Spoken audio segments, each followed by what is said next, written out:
Have you ever stopped to think that there's this invisible force all around us? One that moves faster than sound and it's capable of both healing the human body and, well, leveling a city.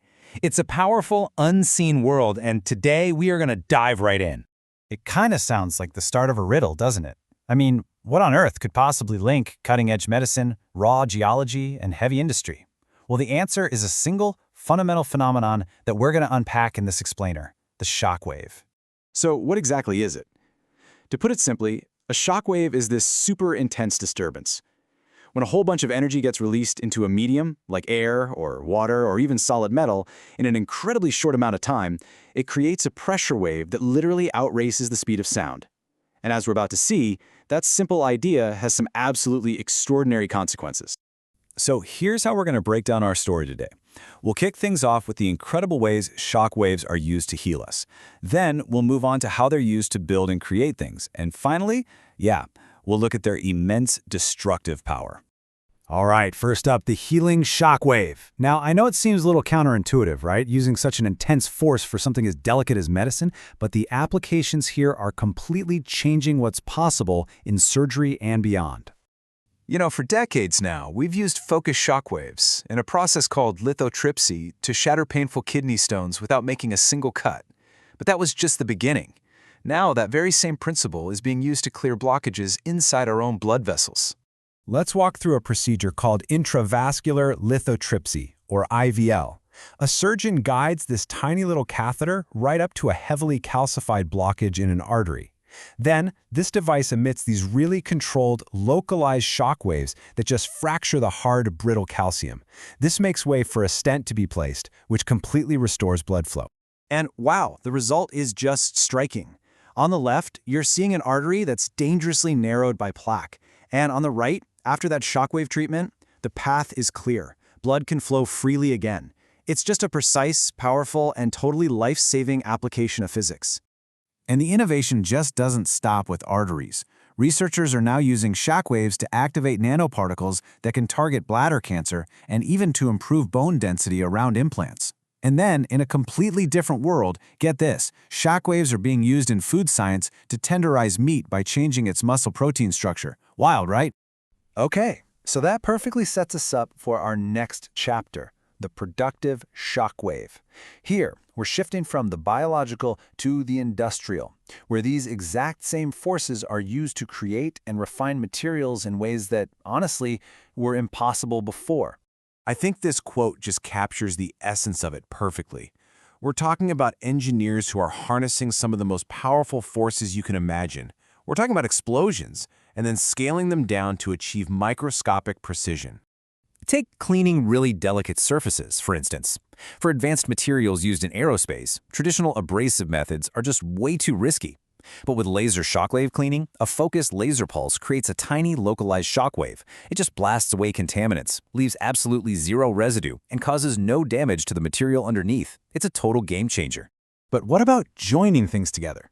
Well, certain metals, like aluminum and steel, have such different properties that you can't just weld them with heat. They simply won't fuse correctly. The solution? Believe it or not, explosive welding. A controlled detonation slams the metals together with so much force that they form a perfect, durable bond right at the atomic level. Now, of course, this isn't just a random bang. Engineers have to carefully calculate key material properties like hardness and ductility, which is basically a material's ability to stretch without breaking. These factors are what determine if the weld is going to be a success or a total failure. The whole process really hinges on that precise control. And that idea of control, well, that brings us to the flip side of the coin. What happens when this incredible force is uncontrolled, whether it's by nature or by design? It's a fascinating and frankly terrifying question. We tend to think of explosions as pushing things apart from the outside, but a shockwave's true destructive power, that often comes from within the material itself. This process is called spall fracture. When a powerful shockwave travels through a material and then reflects off the far surface, it creates this incredible amount of internal tension. The key thing here is that the damage isn't from being squeezed. This tension literally pulls the material apart from the inside. It forms these tiny little voids that grow and merge until the whole thing just catastrophically fails. It's kind of like pulling a piece of taffy so fast that it just shatters. And this internal failure, this spalling, is exactly why explosives are so devastating to robust structures like concrete airport runways. It's not just about the surface blast, it's the spalling that causes the real deep damage. This very same principle is even engineered into warheads to control exactly how they fragment and disperse shrapnel. To really get a sense of the scale of a natural shockwave, just look at this number for a second: 4 kilograms per square meter. It might not sound like a huge number on its own, but where it comes from is just staggering. That number? That represents the amount of volcanic ash deposited in some areas from a single submarine eruption.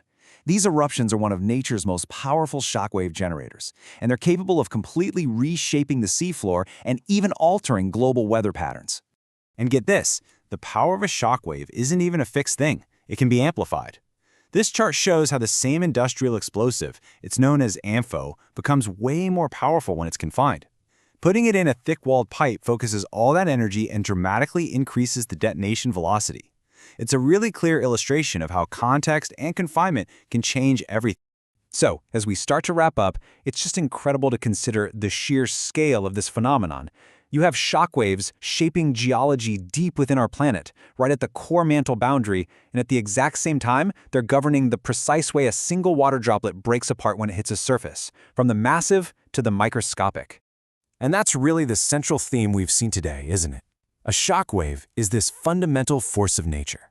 It can be a tool for healing and creation, or it can be a weapon of immense destruction. The only thing that separates the two is control.